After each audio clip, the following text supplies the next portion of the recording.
All right, let's talk about cloud storage. And the first question that we always want to ask is, well, what's the cloud anyway? I mean, we've been using computers a long time. What's the cloud? I mean, obviously it's we're not talking about the sky. The cloud is a marketing term. When you hear that the cloud, it's just a marketing term. It shows this major shift that we had in computing just a little bit after the iPhone, but before AI. AI is our current big shift. And that's partially supported by the cloud, which was this term that meant somebody else's computers. So when we're saying the cloud, what we're saying is somebody else has a bunch of computers and we're going to put all of our files and data over there. But how far back does it go? I mean, did we have the cloud before we had the iPhone? Well, actually, yes, we did. And funny enough, we had the cloud thanks to Amazon, thanks to the bookseller. After the .com boom, Amazon was one of those companies that kind of stuck around and we were using. Well, Amazon was getting really popular and they just kept putting their infrastructure together. Now the legend goes, and actually I was taught this by an Amazon employee and it turned out to be wrong. The legend goes that Amazon built so much server infrastructure for Black Friday that the rest of the year they had all this sitting around unused and they were trying to find a way to make it make sense. But what really happened was Amazon kept growing and growing and growing as we all kept buying things online, not just books.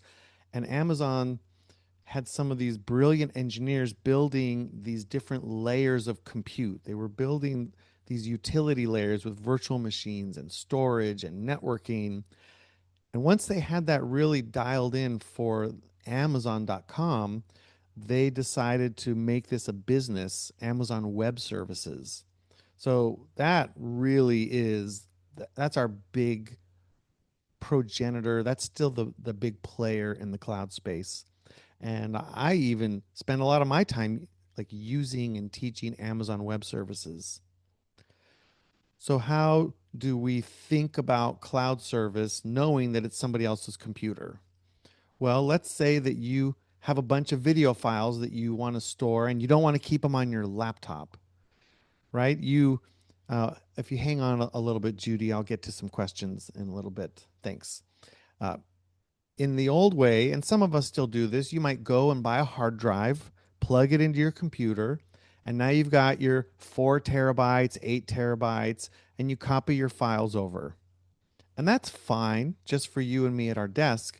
But once you want to like, keep that safe in case there's a disaster or you want to have things backed up for years or you want to have more than whatever hard drive fits, then you could just go to a website and there's multiple cloud storage websites. You could go to your favorite website. I like sync.com.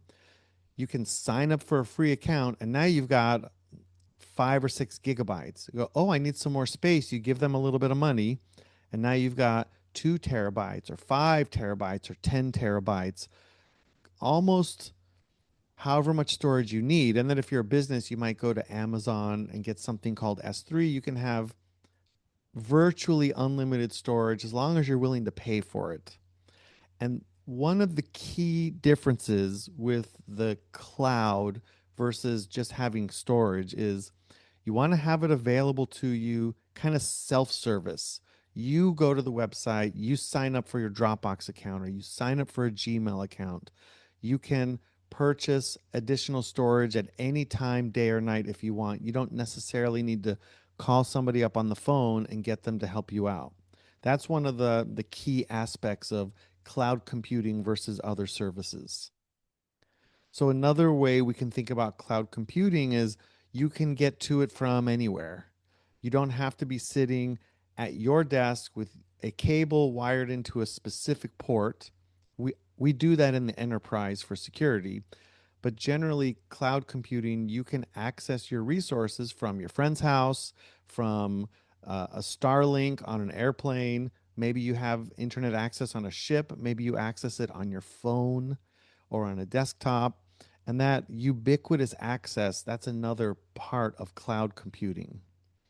For example, let's say you're using Google Docs and you start working on a letter that you're going to write.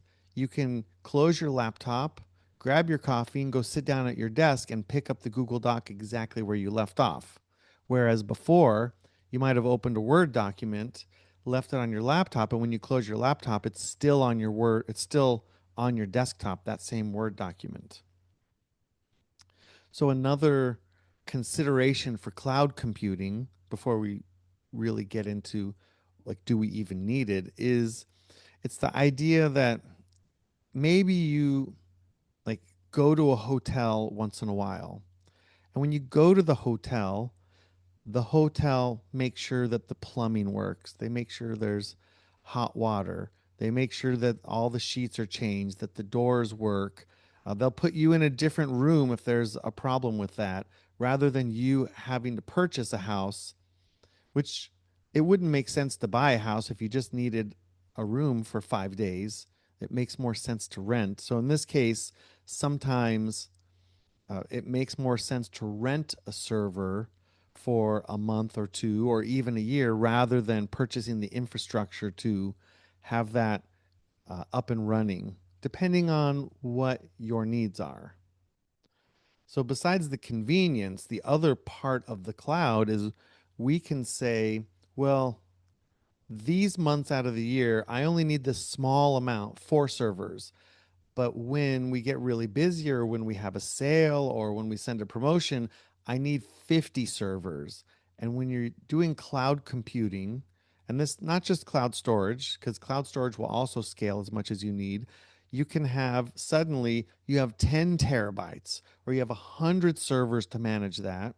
Of course, it costs money, but then when you're done, you can scale it back down. So you can scale the size larger and smaller as you need for each project. So this is really what we're looking at cloud computing.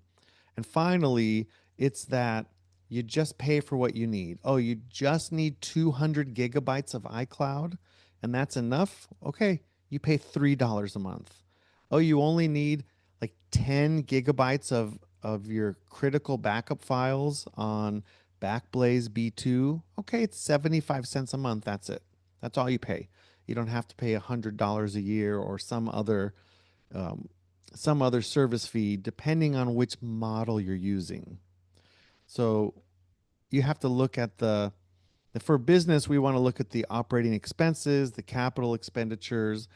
For us in the Emeritus, we're looking at, well, do I need to spend $3 for that or can I get away with free? Maybe I really want to have the convenience of spending $10 a month, or maybe I don't feel like spending $10 a month because even though I can afford it, it's still $10. So that gets us to the point. Why? Why bother with cloud storage? I have a computer, I have a USB drive, I have a hard drive, I've got a laptop. This is really a personal decision. I know for many of the younger college students, I do encourage them to use cloud storage so they can be in the classroom and then save all their files and go home and work on them. Maybe you don't need it.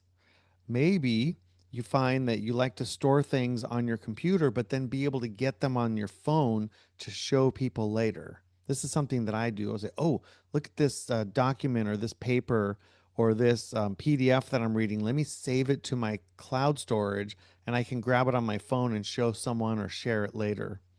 Or I'm a musician and I play in a couple of bands. I'll put my music on my cloud storage. And then, as happened on Saturday night, the guy said, oh, I don't have this chart. I said, hey, let me just give you the link and you can download it real quick. So that was nice. And that was worth for me having that cloud storage available. Another thing is sometimes you can just synchronize a group of files between your laptop and your desktop and your phone. And then you just always have it. You pick it up here and save it, pick it up there and save it. And in other cases, like for example, let's say you're paying for Microsoft OneDrive, you can tell OneDrive, well, I have all these files, but I don't want them on my computer. Just show me their names, but keep the actual files up in the cloud.